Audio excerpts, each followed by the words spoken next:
si se puede oír la voz desde una flor. Si se puede plantar semillitas del amor. Sobre los campos llega el sol, llenando voces con An unusual leader, and he was able to bring out the best in people. People that study about Cesar in the history books, even though some people want to erase his name, but we stood up and fought hard. But Cesar is an institution. There's a lot of Cesar Chavezes throughout this country. It was organized in 1957. I used to work in those buildings in there, the assembly lines, the metal shop, the spot wheel, the paint shop. There were about 1,000 workers working at that plant. And across that plant, you come to this building that says IUE Local 780. It was known as the International Union of Electrical, Radio, and Machine Workers. Local 780, that's the shop where I started. And now is the Cesar E. Chavez building. Sobre los campos llega el sol. This center belongs to the people of San Antonio. They come here from all walks of life, needing help, needing assistance, and we're a service center. None of our people that are here are paid. We're volunteers, and that's what Cesar Chavez was all about, service to the community.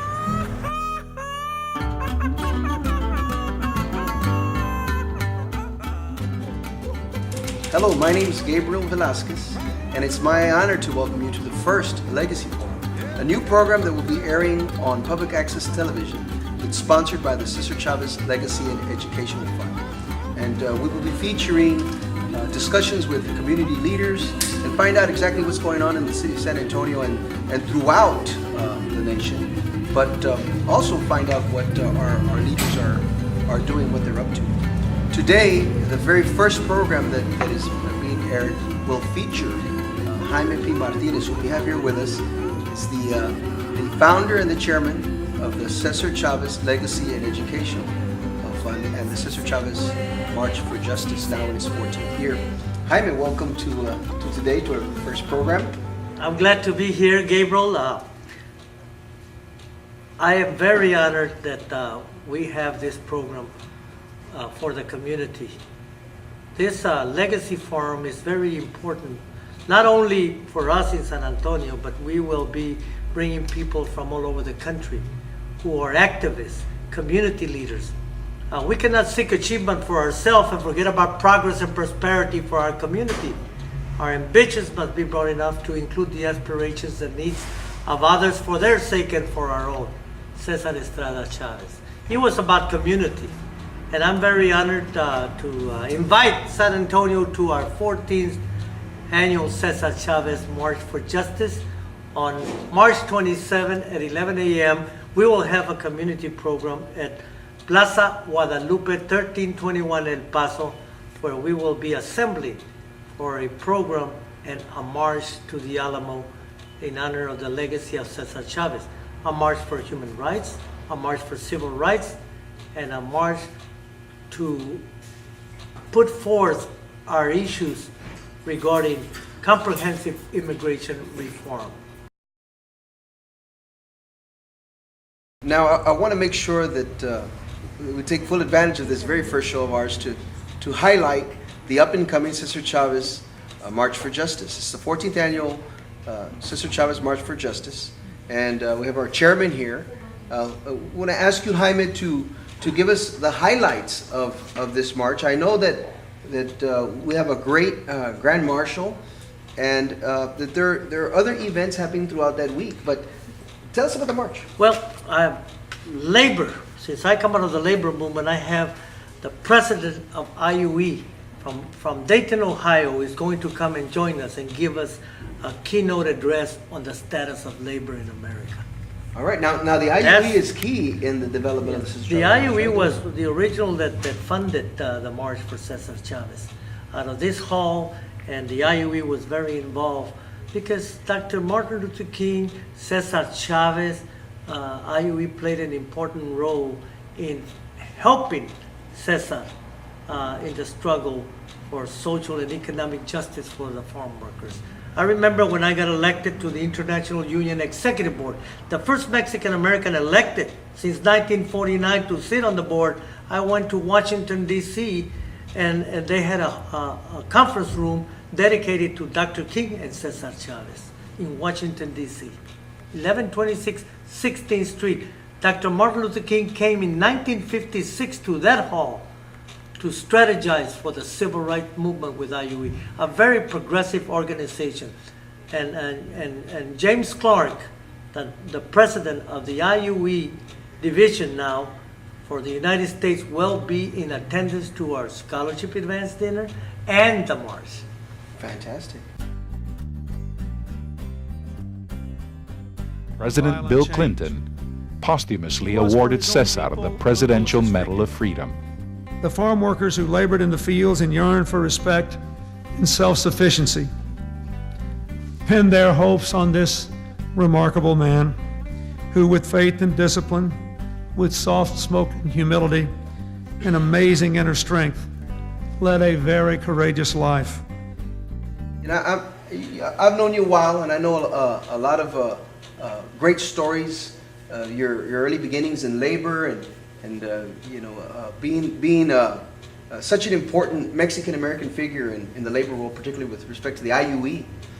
But give me some detail for the people that are watching this program about the struggle that you've had and the decisions that you've made that have led you to a life of dedication to Cesar Chavez. Well, there's no question that my involvement with the labor movement had such a tremendous impact in people that I've met through the years. I started at this union hall in 1966. In 1966, I was a worker, a factory worker at Frederick Refrigeration, became a shop steward. That was my first involvement in the labor movement. And I became the first Mexican American elected to my union, the IUE, International Executive Board, since the founding of the union in 1949. The hall where we're at here today has a lot of history. Cesar Chavez visited me several times here in this hall. Dolores Huerta, in the early stages of the great boycotts. Henry B. Gonzalez. A lot of people don't know that it was Henry B. Gonzalez who got the first contacts to organize Frederick Refrigeration. And they were chartered in 1957. Now there's a woman that I've heard a lot of history about named Laura Silva. Lenora Silva. Lenora Silva. Yes. Tell me about Lenora and what that has to do with you and Well, Lenora Henry being there. Lenora Silva, back in 1956, she was a woman, a strong labor leader in the factory. She was a shop steward and became the first woman vice president of the local in 1957. Now that was a time when women were not, There was a time Union when leaders, right? women were, at least in the South. you know, and especially there was a time where women, there's a lot of myth that women's place is at her home, you know. These were working women. And she was an activist at Frederick who helped organize the IUE union at 780. She was the one that told me a story about the 1964 strike back then. When Judge Albert Peña came to visit the workers while they were walking the picket lines in 1964. You were already a member of the union at the time? No, I came in a couple of years later to Frederick, where I joined the labor movement. It was Lenora who signed me up, and we became close friends. Now, 1965, 1966, you enter into the factory, but obviously you had great leadership skills to move into the more national leadership of the IUE. I traveled at a very young age. I was a professional musician, And I traveled the country. I went different parts of the country, and I saw a lot of things during the struggles of the civil rights and how people were, especially during the civil rights movement, how Dr. Martin Luther King was leading the fight with the civil rights cause here in America. And I was very young, but I was fortunate to travel around and see a lot of things. When I joined the labor movement, and I remembered my grandparents, I will tell you a little bit of history. I was not a novice to fighting for social justice in America. My grandparents came here at the turn of the century, and they joined an organization called La Organización Mutualista Mexicana. When during the 50s, I was taken to meetings on Guadalupe Street, where the Mexicans joined together to fight for human rights and civil rights of los mexicanos aquí en San Antonio, here in San Antonio. Kiri, kiri, kiri, kiri, kiri, kirico, come los pastelitos lleno de leche y miel. Kiri, kiri, kiri, kiri, kiri, kirico, come los pastelitos lleno de leche y miel. Come los pastelitos, dulces y sabrositos, come los pastelitos, mi amigos tan feliz. Come los pastelitos, dulces y sabrositos, come los pastelitos, mi amigos tan feliz. Kiri, kiri, kiri, kiri, kiri, kirico, come los pastelitos, lleno de leche y miel. Kiri, kiri, kiri, kiri, kiri, kirico, come los pastelitos, lleno de leche y miel. Well, now, I know that this hall here has a lot of history in it, and a lot of the stories that you've told are captured in some of the pictures on the walls and the certificates, and I see that the local union charters on the wall over here. 1957, May 17th. When did Cesar first come to this union hall? He came here during the Great Boycott, Chiquita Banana Boycott, and he came to visit me, and Dolores came first, and there's an eagle outside of this union hall that was brought to me by an unidentified person, but he came here on a mission and asked for me and had a black eagle and said that Dolores sent me that eagle to put in my office. So I put it outside of the hall. And that's the black eagle that's outside of this union hall. And Dolores Huerta came to visit me and talked to me about the struggles of the farm workers. And then Cesar Chavez, I introduced him at the Mexican American Unity Council back in the 70s. He came to talk about the struggle of the Great Boycott and other boycotts and how they were treating the forgotten people, the farm workers in California and throughout the country. He stood up, but the only difference that I saw in Cesar Chavez and other people was that he really adhered to the principles taught by Gandhi and Dr. Martin Luther King. He said, if we're going to join the movement, it has to be nonviolence. And that to me was a very important decision in my life. He transformed my way of thinking to fighting for social and economic justice, going to marches, but we have to be disciplined and be nonviolent if we're going to win. Well, you know, Jaime, there are a lot of opportunities here for us to take a little tour of the office and for you to just a little idea of what these certificates and these photographs and this history is all about. So why don't we take a little walk around the office and Before we do that, let me share with you something. I'd like to invite the city of San Antonio to our 14th annual Cesar Chavez March for Justice on March 27 at 11 a.m. for a community program at 1321 El Paso, Plaza Guadalupe, and we will march to the Alamo at 1 p.m. with our mayor, Julian Castro, who is the Grand Marshal of this year's march. And that's, bring your families, I invite the students, the community, to join us in this historic 14th annual March for Justice. This is in Washington, D.C. This picture with Senator Kennedy and myself was taken in Washington, D.C. I met Kennedy through Cesar Chavez. I was here in San Antonio and Cesar called me and asked me if I wanted to go see, if I was going to go see Ted Kennedy here in San Antonio, that if I wanted to go. And I said, Cesar, I don't have $1,000 to pay to go see Senator Ted Kennedy at the Gunter Hotel. They were doing a meal for him.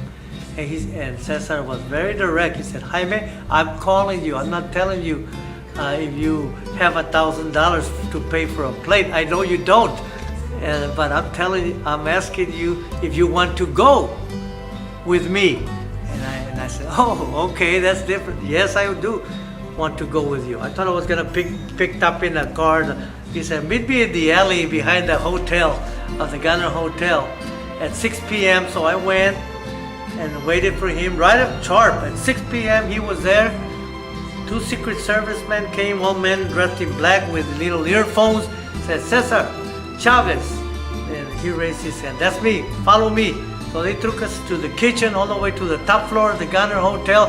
There were more men dressed in black with little earphones here, and took us to a room there, a suite. And they knocked on the door, and the door opened. Here comes this big man, Senator Ted Kennedy, and hugs Cesar Chavez, said, Caesar, my friend, and they both hugged. And then Cesar looked at him and said, Senator, this is my friend. I want you to meet him. He's in the labor movement, Jaime Martinez. And he looked at me and shook hands. How you doing, Jaime? Come in.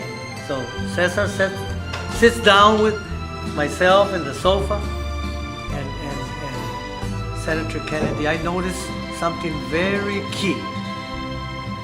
Cesar had a close relationship with the Kennedys. He said, okay, tell me about your problems. Well, in California, we don't have running water. He went through a list of things that needed to be done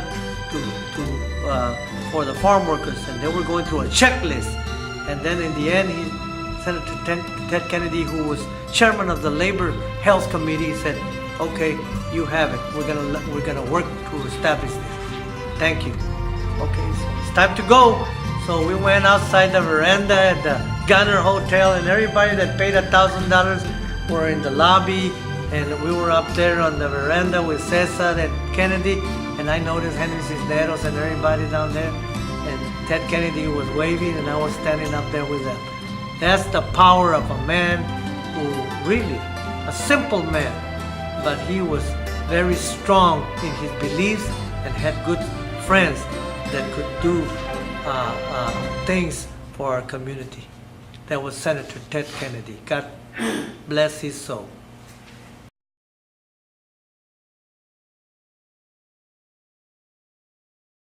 Well, you know, Jaime, it's I would not be being very honest to the viewers if I didn't myself say that I'm a great follower of Cesar Chavez's, and really have a great responsibility as well in making sure that his life and legacy survives and is taking into the future. And it's a wonderful thing to see that young people love the hard work that this man did for the world around him, and that they embrace that as well. And it's exemplified in you as well, Jaime. And you're not a very complicated, very hard interview for me because I know you so well. But one thing that is amazing to me is how busy you are. You're the president of the Cesar Chavez cause here in San Antonio, Texas. But I also know that you're very involved in issues related to immigration throughout the United States and Mexico. I know that you do all of this, yet you're also running for the seat of the president of the National LULAC. I wonder how do you do all of this? How do you find time to organize nationally for immigrants, locally for Cesar Chavez, and yet be all over the country campaigning for LULAC and your national president? Well, yes, Gabriel, I'm a candidate for national president of LULAC. You cannot separate the labor community from the work that I've done all my life. And I believe strongly that a leader can lead the people and also unite people around the issues that we've talked about. LULAC was founded, the oldest Latino civil rights organization in this country was founded in 1929. And I went and visited the place where LULAC first had their first meeting. And there's an old house there with a plaque that says Casa Obrera, the house of the worker. Workers in America, the labor movement and LULAC, they go hand in hand because they organized. We just celebrated 80 years, going on 81 years, fight against discrimination, fighting for education, and also fighting in the courts.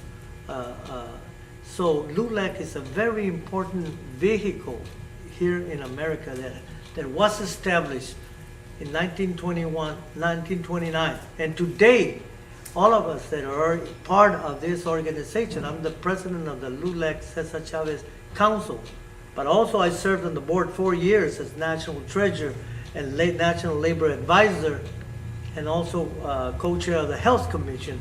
Issues that are very important of health care. For example, chronic disease that afflicts 1.9 million people in America that have heart problems. 700,000 suffer stroke. 1/3 are Latinos. Diabetes is a leading cause of death for our community. We have to educate early prevention with our children to have healthy lifestyles, more green space in the schools, more exercise, because health is key. LULAC has taken those issues to the forefront, and we as leaders in our community, we were not born to say, I'm going to be a leader. It's positions that you've taken all your life. Dr. King said that the ultimate measure of a man is not weighed on how he stands in times of comfort and convenience, but how you stand in times of challenge and controversy. Cesar Chavez was very controversial. I asked him many times, we've been in this great boycott for 10, 15 years, Cesar. He said, it's very controversial, very controversial issue. He said, don't run away from controversial issues. Controversy is good, Jaime. He said, because controversy brings forth dialogue, dialogue brings forth negotiations, and negotiations will bring you to the table. That's where you want to be at the table. This postage stamp, there were 3 stamps issued out in America. One was issued to the family of Cesar Chavez in Washington, D.C. by Senator Ted Kennedy.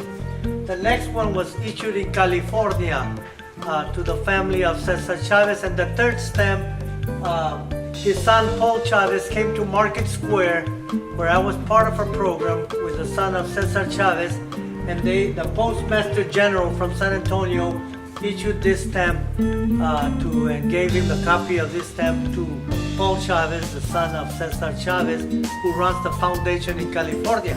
At the end of the presentation, he signed it on the back, said, Para Jaime Martinez Viva Cesar Chavez, and gave me the postage stamp, and I hung this here. It's a historic moment here. And here is Paul Chavez, the son of Cesar, and with a stamp by the Postmaster General of San Antonio. This was in San Juan, California. This was the last picture of me and Cesar Chavez when he tried to convert me to become a vegetarian in San Juan. This was the very last picture of me and Cesar. We spent about 6 hours in the car talking about life and humanity and everything else in America and about the labor movement. He said one thing that was very important.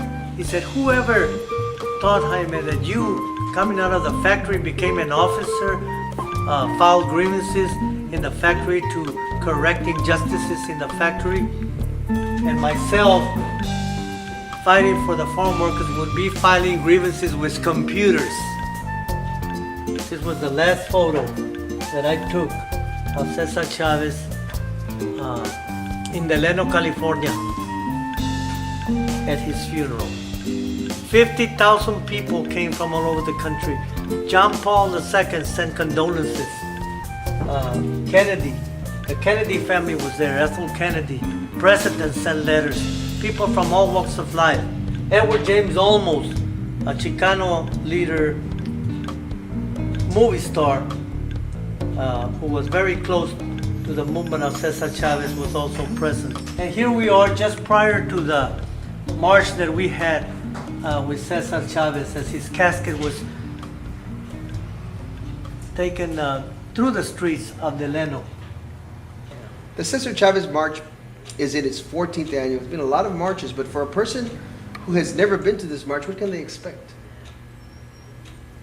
Very exciting. It's history in the making. Be part of history. Be part of people that are surrounding themselves, that are proactive, nonviolent, pursuing the issues that are very relevant right now, like immigration reform, labor rights for working men and women in America, and also to pay tribute to a great American role model, Cesar Estrada Chavez, who under tremendous odds formed the first union of farm workers in America, the United Farm Workers Union of America. In 1962, in an abandoned theater in Fresno, California, Cesar Chavez and Dolores Huerta, a great role model in America for women and workers, joined together and formed the first labor union for farm workers that is now known as the United Farm Workers Union of America. Let me share with you something. I'd like to invite the city of San Antonio to our 14th annual Cesar Chavez March for Justice on March 27 at 11 a.m. for a community program at 1321 El Paso, Plaza Guadalupe, and we will march to the Alamo at 1 p.m. with our Mayor Julian Castro, who is the Grand Marshal of this year's march. And that's, bring your families, I invite the students, the community, to join us in this historic 14th annual March for Justice. Social and economic justice for our people, nonviolent is the way to do it, like Cesar Chavez. Well, thank you, Jaime. Until the next interview. Come to the march, everybody in San Antonio. Join us. You'll enjoy it. Thank you all. Good day. Can I ask you, you're the event coordinator. Yeah. I will ask you. Yeah, what exactly is the march? Good question. We have here the event coordinator, Gabriel Velasquez. Okay. Cut. I found a new perspective of the world. Never given to the violence. Respect for life is all